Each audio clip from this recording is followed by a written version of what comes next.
మెదక్ జిల్లా నర్సాపూర్ నియోజకవర్గ పరిధిలోని వెల్దుర్తి మండలం మంగల్పర్తి, మానేపల్లి, యశ్వంతరావుపేట్, మన్నవారి, జలాల్పూర్ గ్రామంలో రంజాన్ వేడుకలు ఘనంగా నిర్వహించారు. రంజాన్ మాసం పురస్కరించుకుని 4 రోజుల పాటు ఉపవాస దీక్షలు చేపట్టిన ముస్లింలు గత రాత్రి నెలవంక దర్శనం ఇవ్వడంతో రంజాన్ పండుగ జరుపుకున్నారు. ఉదయం ఈద్గా వద్దకు చేరుకున్న ముస్లిం సోదరులు ప్రత్యేక ప్రార్థనలు నిర్వహించారు. అనంతరం ఒకరినొకరు ఆలింగనం చేసుకుని రంజాన్ శుభాకాంక్షలు తెలుపుకున్నారు.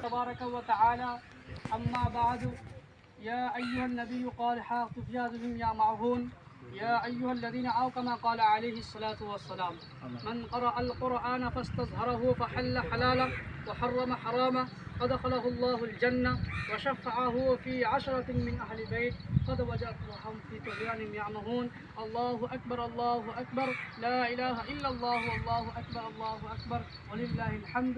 మరిన్ని అప్డేట్స్ కోసం మా ఛానల్ ని సబ్స్క్రైబ్ చేయండి.